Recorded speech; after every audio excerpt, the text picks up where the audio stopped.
बिस्मिल्लाहिर्रहमानिर्रहीम। अस्सलाम वालेकुम। Welcome to e learning galaxy 5M।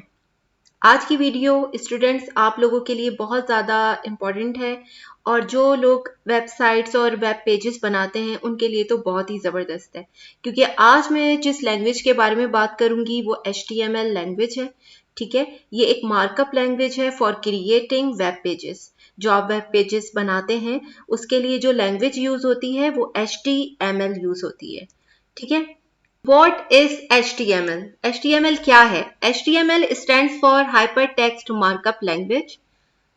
Hypertext Markup Language या HTML रिप्रेजेंट करते हैं हम H for Hyper, T for Text, M for Markup and L for Language.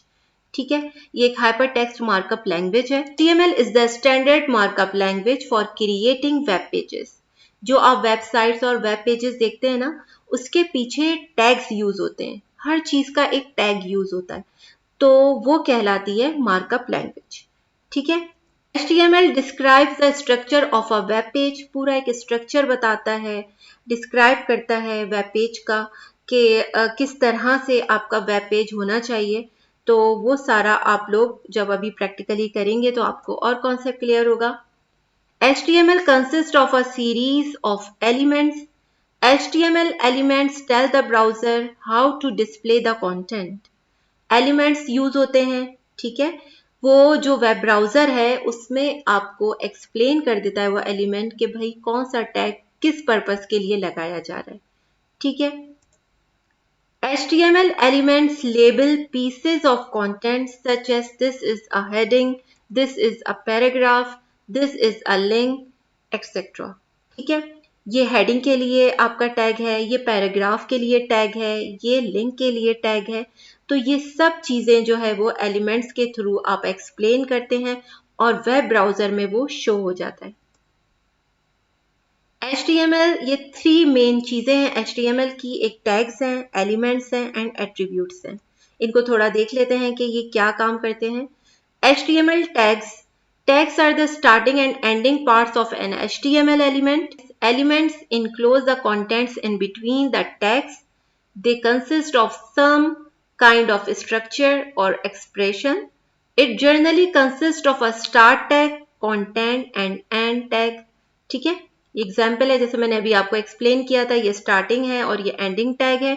ठीक है, और बीच में जो हम यूज कर रहे हैं कंटेंट यूज कर रहे हैं, इसको हम एलिमेंट टैग कहते हैं। ठीक है, स्टार्टिंग टैग है और एक क्लोजिंग टैग है। ये हेडिंग मुझे अगर बड़े साइज में दिखानी है तो मैं ये H1 का टैग यूज करूंगी। HTML attributes. It is used to define the character of an HTML element. It always placed in the opening tag of an element. It generally provides additional styling attribute to the element. यहाँ पे आप देख रहे होंगे कि example में ये paragraph का टैग है। ठीक है, इसमें अलाइन है, फिर सेंटर है, दिस इज अ पैराग्राफ, और ये क्लोजिंग पैराग्राफ टैग। ठीक है, तो यहाँ पर आप देख रहे होंगे कि ये जो अलाइन है ये एट्रीब्यूट है। ठीक है, कि ये सेंटर में पैराग्राफ की हेडिंग आए। तो ये जो मैंने यूज किया है, एक्स्ट्रा चीज जो यूज करूंगी मैं, वो एट्रीब्यूट कहलाती है। ठीक है, तो ये हम सेंटर में ही लिखते हैं, इसके बिल्कुल टैग के बिल्कुल बराबर में आती है।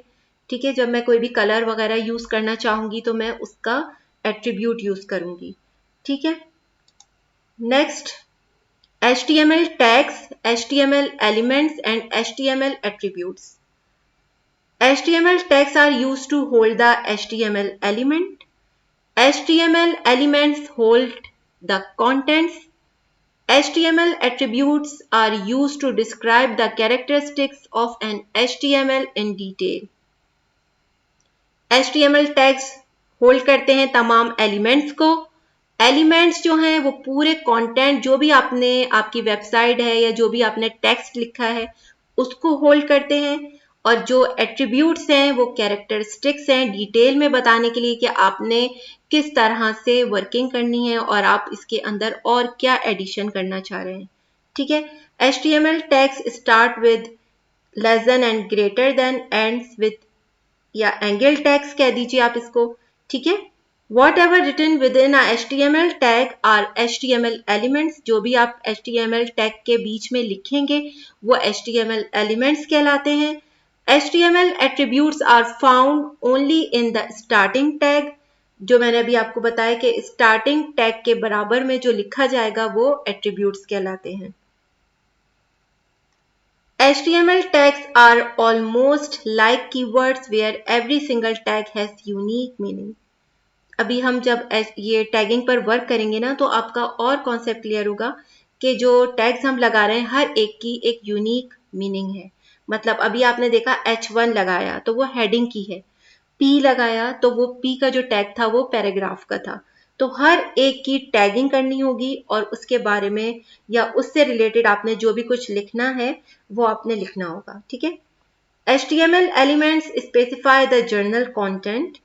HTML attributes specify various additional properties to the existing HTML element. Basic structure of an HTML document. यहाँ पर आप देख रहे होंगे कि HTML head और title head close है.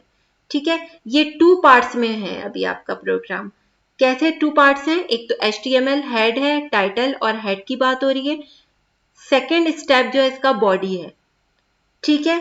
अब यहां पर जो HTML है वो तो मार्कअप लैंग्वेज है, हाइपर टेक्स्ट मार्कअप लैंग्वेज है. ये ब्राउजर में डिस्प्ले करने के काम आएगा. जो भी आपने प्रोग्रामिंग लिखी है वो आपकी जो भी प्रोग्रामिंग है वो वेब पेज से रिलेटेड वो डिस्प्ले होगी HTML टैग के थ्रू. ठीक है. अब यहां पर आप देखें हेड है. ठीक है. ये हेड का टैग है. अब हेड टैग में आपने जो टाइटल का टैग लगाना है उसमें आपने टाइटल देना है. आपने जो वेबसाइट्स का नेम डिसाइड किया है ना टाइटल वो आपने देना है. ठीक है. यहाँ पर मैंने माय फर्स्ट वेब पेज ये मैंने टाइटल दे दिया. ठीक है. यहाँ पे मैं अगर चाहूँ तो सिर्फ वेब पेज भी दे सकती हूँ. कुछ भी आप टाइटल में लिख सकते हैं जिससे आपको आइडेंटिफाई हो जाए कि आपकी वेबसाइट इससे बिलोंग करती है. ठीक है. अब यहाँ पर टाइटल हमने स्टार्टिंग किया और यहाँ पर एंडिंग टाइटल हो गया. ठीक है. ये हेड की बात हो गई हमारे. मतलब बिल्कुल टॉप पे जो भी हम वर्किंग कर रहे हैं वो हेड में आएगा और हेड में सिर्फ हम टाइटल लिख रहे हैं यहाँ पर. ठीक है. अब आ जाएंगे हम सेकंड पार्ट पे जो है बॉडी. बॉडी बहुत ज़्यादा इम्पॉर्टेंट है. इसमें आप जो भी चीज़ें लिखना चाहते हैं, टेबल्स हैं, वीडियोज़ हैं, हाइपरलिंक्स हैं, ऑर्डर्ड लिस्ट, अनऑर्डर्ड लिस्ट या जो भी कुछ आप डिस्प्ले करना चाहते हैं अपने वेब पेज पे या वेबसाइट पे तो वो जो भी चीज़ें आप लिखेंगे वो आप बॉडी में लिखेंगे. ठीक है. बॉडी में आप लिखेंगे और यहाँ पर आपने स्टार्टिंग एंड एंडिंग किया और लास्ट में आपने इसको HTML को क्लोज कर दिया. ठीक है. तो जब ये प्रोग्राम आपका रन होगा तो आपके पास ये जो आपका माय फर्स्ट वेब पेज है ये टॉप पर नजर आएगा और web page content right here ये आपको आउटपुट में नजर आएगा. ठीक है. अब यहाँ पर अब हम प्रैक्टिकली जो एक्सप्लेन करूंगी मैं आपको वो है HTML हेडिंग्स हैं, HTML paragraphs, HTML links, HTML images, how to view HTML source, ordered list and unordered list. ये सब अभी हम प्रैक्टिकली परफॉर्म करते हैं. Let's start. यहाँ सर्च पे आप नोट पैड लिखेंगे. ठीक है. यहाँ पर आप नोट पैड लिखिए. नोट पैड ये अभी ये वाला आप लोग यूज करें. नोट पैड प्लस प्लस ये मैंने अलग से ऐप डाउनलोड की है. इसका मैं रिव्यू आपको बाद में दूंगी. और ठीक है. अभी आपने जस्ट ये वाला नोट पैड ओपन करना है. ठीक है. ये नोट पैड ओपन हो गया. अब यहाँ पर अब हम प्रोग्रामिंग स्टार्ट करते हैं. ठीक है. ठीक है. डॉक टाइप HTML डिक्लेयर करेगा कि ये HTML डॉक है मतलब डॉक्यूमेंट है.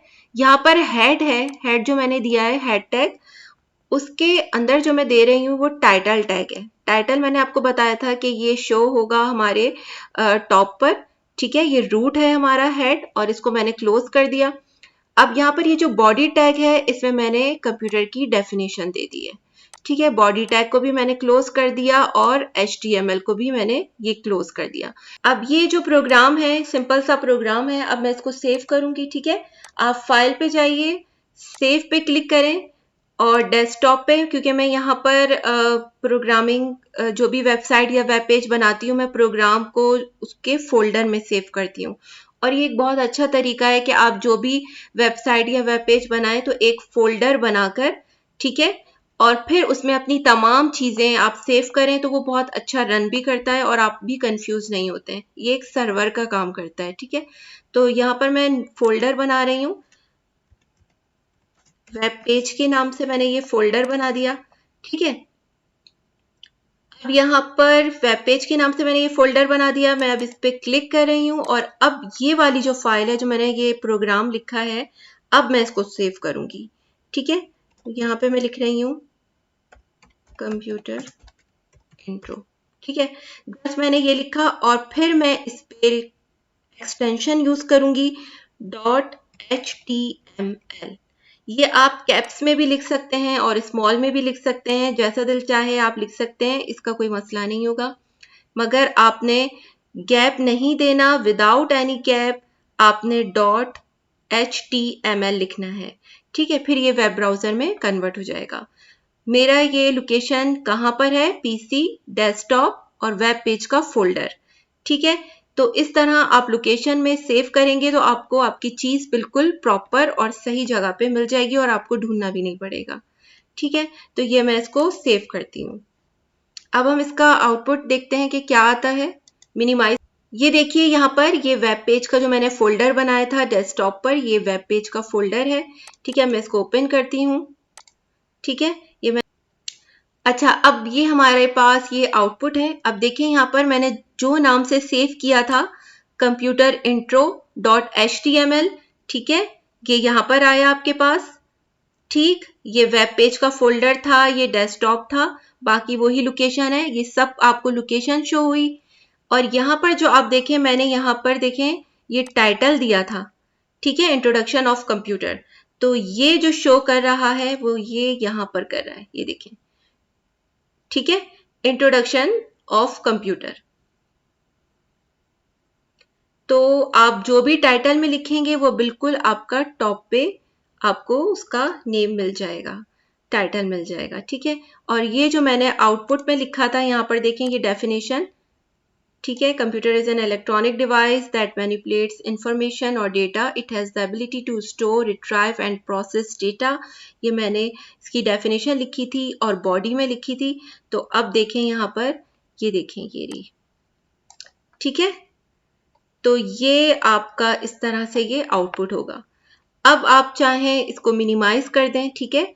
अब मैं आपको दोनों प्रोसीजर एक साथ शो करवाती हूँ कि अब मैं इसमें जो भी चेंजेस करूंगी तो वो यहाँ पर भी चेंजेस होती हुई आपको नजर आएंगी, ठीक है। यहाँ पर आप देख रहे होंगे ये कंप्यूटर इंट्रो है, ओपेरा में आपको नजर आ रहा है, ओपेरा ब्राउजर, ठीक है। अगर आप चाह रहे हैं कि इसको क्रोम में देखना तो आपने राइट क्लिक करना है, ओपन विथ गूगल क्रोम, ठीक है। तो ये आपको गूगल क्रोम में भी सेम यही चीजें नजर आएंगी। यहाँ पर देखें आपका इंट्रोडक्शन ऑफ कंप्यूटर ये टाइटल में आ गया, ठीक है, ये डेफिनेशन आ गई, सही है। और ये जो आपने जिस नेम से सेव किया था वो नेम आ गया, ठीक है। सेम वही चीज है, बस आपने ओपन विथ क्रोम कर दिया, ठीक है। क्योंकि हम लोग ज्यादातर क्रोम यूज है पर मेरा यहाँ बाय डिफॉल्ट ओपेरा ओपन होता है तो इसलिए ये ओपेरा में ही शो हो रहा है, ठीक है। अब मैं आपको इसी में ही चेंजेस करके बताऊंगी क्रोम में। अच्छा, अब यहाँ पर देखिए मैं चाहती हूँ कि ये जो डेफिनेशन है इसकी मैं एक प्रॉपर हेडिंग दूं, ठीक है, जो ऊपर नजर आए। तो उसके लिए मैं कौन सा टैग यूज करूंगी, आपने क्या करना है, यहाँ पर H1 का टैग यूज करना है, ठीक है। कंप्यूटर लिखा मैंने और ये है H1 को मैंने क्लोज कर दिया, ठीक है। ये एंडिंग एंड क्लोज हो गया, ठीक है। और यहाँ पर इसको मैंने कंप्यूटर की हेडिंग का नेम देना है मुझे। तो अब आप यहाँ पर सबसे पहले इसको फाइल पे जाएंगे, सेव करवाएंगे। अब आपको बार बार किसी और नेम से सेव करवाने की ज़रूरत नहीं है क्योंकि आप इसी में ही चेंजेस कर रहे हैं। तो आपका ये पहले से नेम सेव है तो आपने जस्ट फाइल पे जाना है और सेव पे क्लिक करना है, ठीक है। या फिर आप Ctrl+S कीजिएगा तो ये आपकी फाइल सेव हो जाएगी। अब आप इस वेब ब्राउजर में चेंजेस देखना चाहते हैं तो उसके लिए आपको ये रिफ्रेश करना होगा, ठीक है, आपने रिफ्रेश किया, ये देखिए, ठीक है, ये यहाँ पर ये हेडिंग आ गई है। अब आप चाह रहे हैं कि ये हमने ऊपर दी है इसकी ये टैग H1 का और नीचे डेफिनेशन है, तो क्या ये इस तरह करना जरूरी है या हम ऐसे भी कर सकते हैं? ठीक है, यहाँ पर हमने ये टैग दिया और इसको क्लोज किया और यहीं से ही हमने डेफिनेशन स्टार्ट कर दी, तो क्या यहाँ पर भी ऐसा ही होगा? बिल्कुल नहीं, हम देख लेते हैं। फाइल पे जाइए, सेव कीजिए, अगेन इसको रिफ्रेश कीजिए, देखें कुछ भी नहीं हुआ, क्योंकि ये ऑटोमेटिकली आपको नेक्स्ट लाइन में ही ये शो करेगा। हेडिंग इसकी प्रॉपर आएगी और आपका जो टेक्स्ट होगा वो नीचे ही शो होगा। ठीक है, ये H1 हेडिंग है और अगर हम H2 हेडिंग यूज करते हैं तो उसमें किस तरह की हेडिंग आएगी वो भी हम देख लेते हैं, क्योंकि अभी मैं आपको यही बताना है मुझे। ठीक है, कंप्यूटर, यहाँ पे मैं समझने के लिए 2 लिख देती हूँ और H2 को क्लोज कर देते हैं। इसी तरह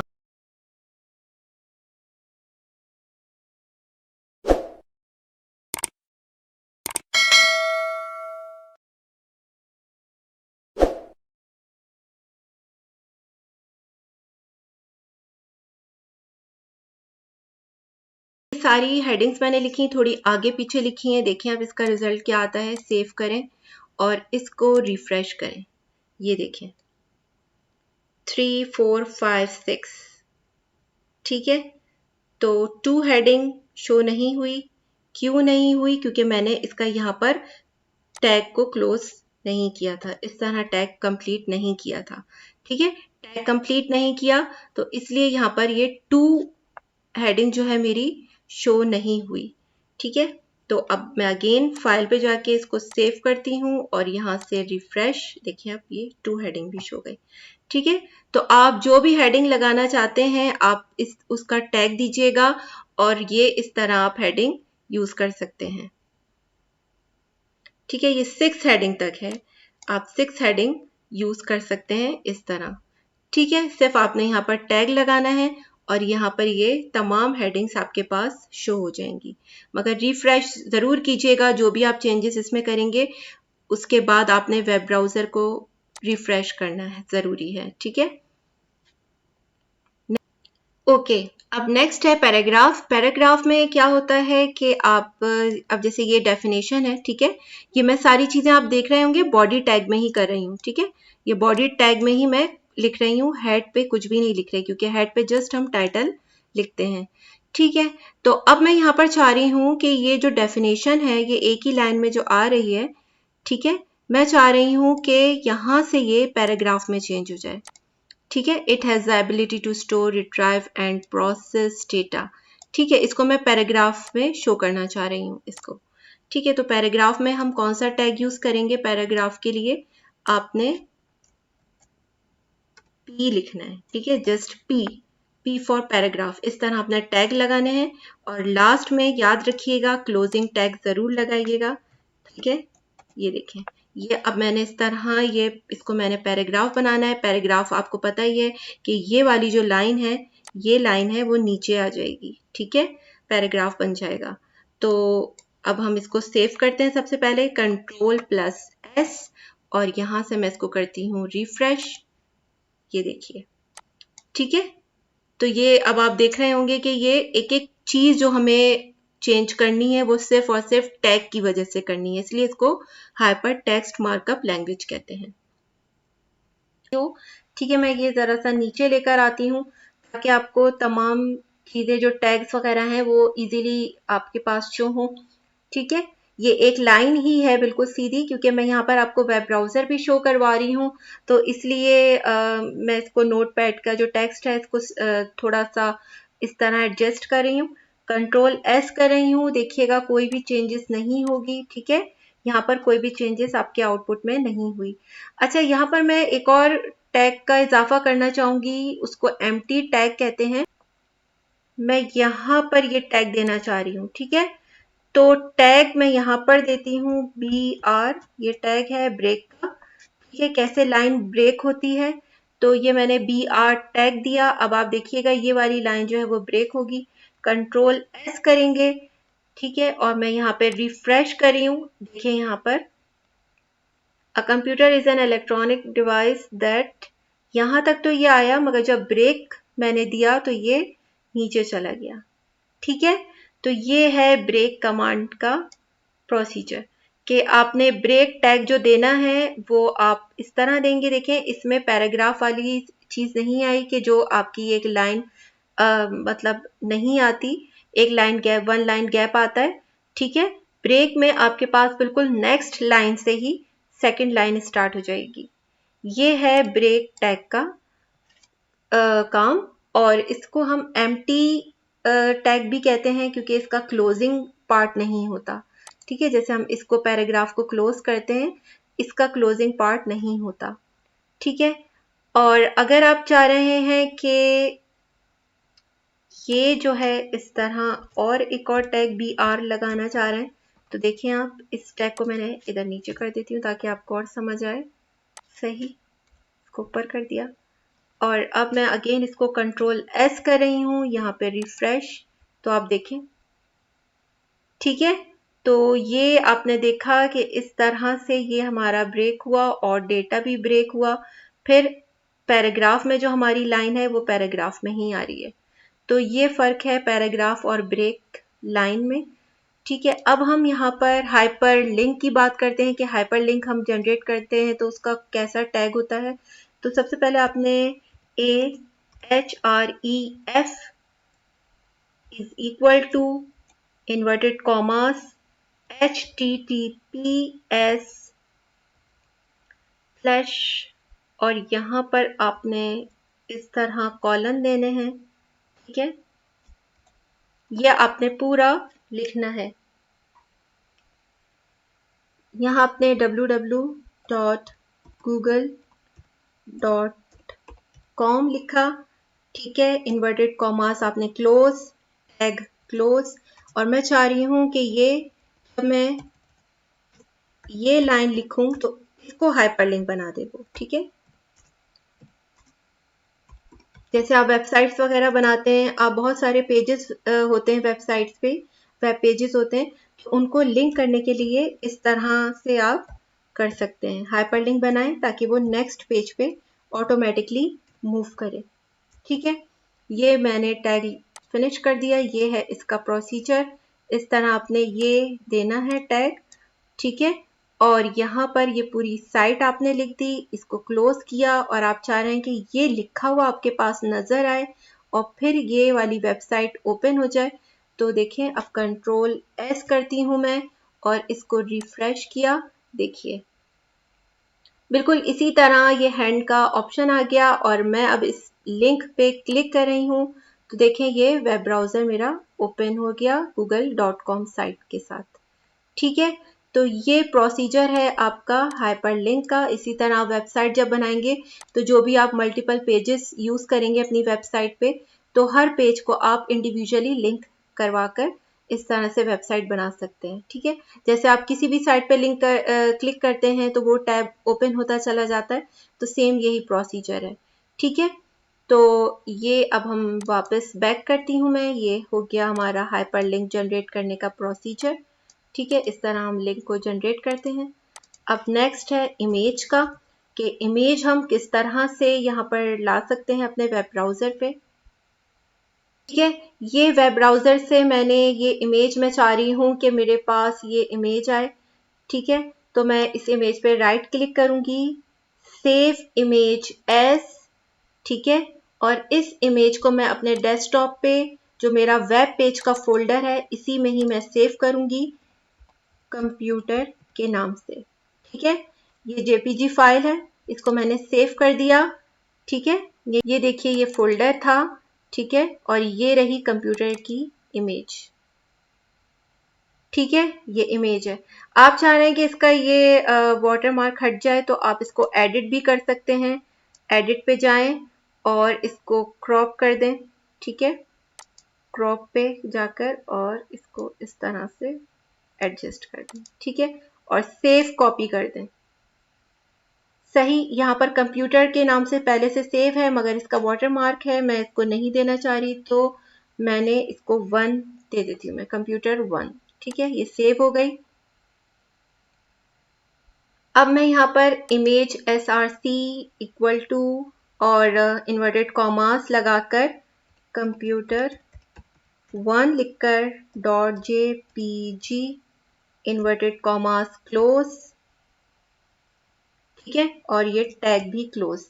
ये मैंने इस तरह से किया और फाइल को सेव, कंट्रोल S या फाइल पे जाके आप सेव करेंगे, ठीक है, रिफ्रेश करें। ये देखें, ये पूरी पिक्चर यहाँ पर आ गई, ठीक है। ये थोड़ा सा इसका साइज बहुत लार्ज था, तो ये इसी तरह आपके पास शो हो गई। अब आप चाह रहे हैं कि इसका साइज कम करना, तो आप इसी टैग के अंदर लिखेंगे, सबसे पहले आप लिखेंगे विड्थ, इन्वर्टेड कॉमास में आप दे दें इसको 500, इसकी विड्थ दे दें, ठीक है, और इसकी हाइट इन्वर्टेड कॉमास में आप इसकी हाइट भी दे दीजिए, ठीक है। और इस तरह करने के बाद यहाँ पे मैंने इक्वल टू का साइन नहीं लगाया, ये ज़रूर दीजिएगा, ठीक है।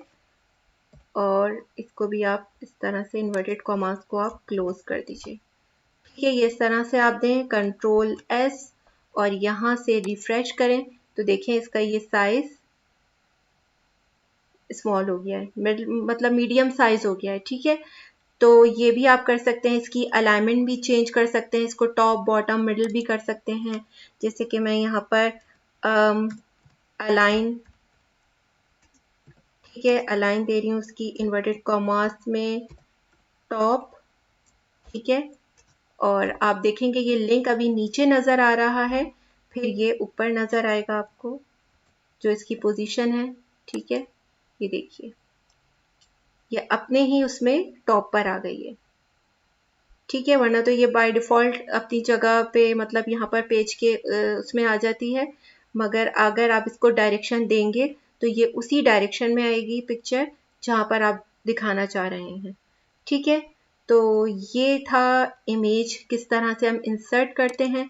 और अब हम आ जाते हैं ऑर्डर्ड लिस्ट की तरफ। ऑर्डर लिस्ट क्या होती है, इसको हम हेडिंग में मैं बताना चाहूँगी, H2 की मैं हेडिंग दे रही हूँ यहाँ पर, ऑर्डर्ड लिस्ट, इसका O कैपिटल, ठीक है, ठीक है। यहाँ पर ये मैंने ऑर्डर्ड लिस्ट, ये हेडिंग जो है इसकी इस तरह टैग को क्लोज कर दिया। और यहाँ पर जब मैं ऑर्डर्ड लिस्ट की बात करूँगी, ऑर्डर्ड लिस्ट में असल में क्या होता है कि 1 2 3 होती है, वैसे तो 3 टाइप्स की लिस्ट होती है, ठीक है, ordered list, unordered list and description list. तो अभी मैं सिर्फ दो लिस्ट की बात करूँगी, ठीक है। तो यहाँ पर इसके लिए हम जो टैग यूज़ करेंगे वो OL है, और इसका क्लोजिंग OL से मैंने इसको क्लोज कर दिया। ऑर्डर्ड लिस्ट की बात कर रहे हैं हम, और अब इसके बीच में हम लिस्ट देंगे, ठीक है। लिस्ट मतलब 1 2 3 4 इस तरह करके, ठीक है। अक्सर आपने वेबसाइट्स में देखा होगा कि लिस्ट भी शो हो रही होती है 1 2 3 से, तो वो कैसे आती है, वो बिल्कुल इसी तरह ही आती है, ठीक है।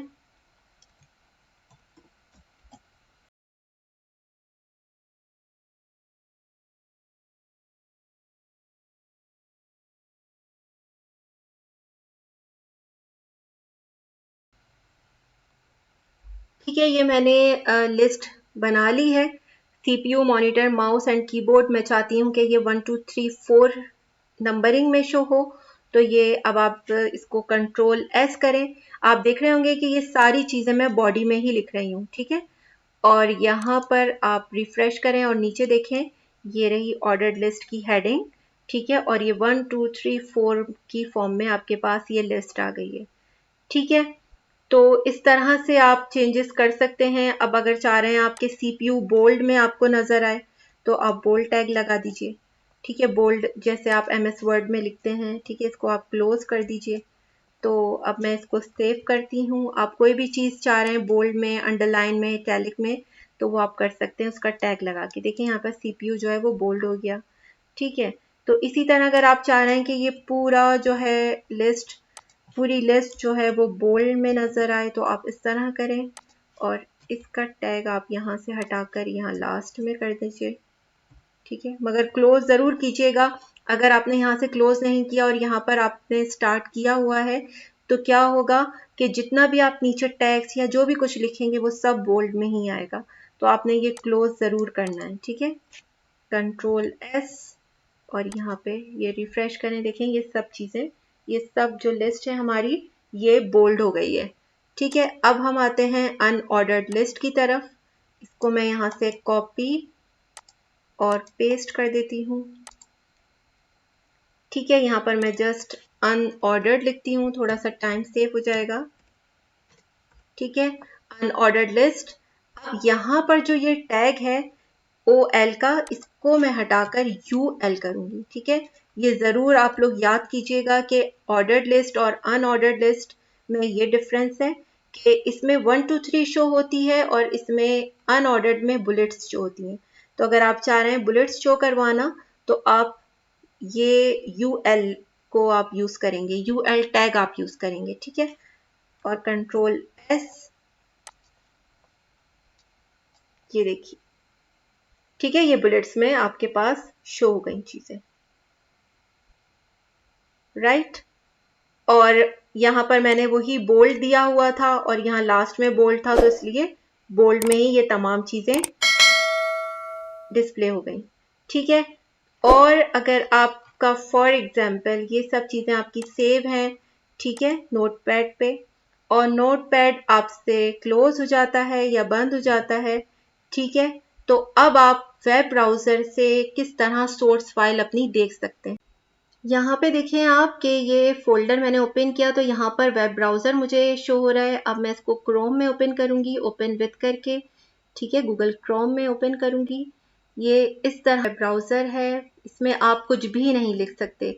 अगर आप चाह रहे हैं कि और भी कुछ आप इंसर्ट करना चाह रहे हैं या हाइपर लिंक देना चाह रहे हैं या इमेज और भी आप इंसर्ट करना चाह रहे हैं, टेक्स्ट लिखना चाह रहे हैं, तो आप इस फाइल में वेब ब्राउज़र पे कुछ नहीं लिख सकते।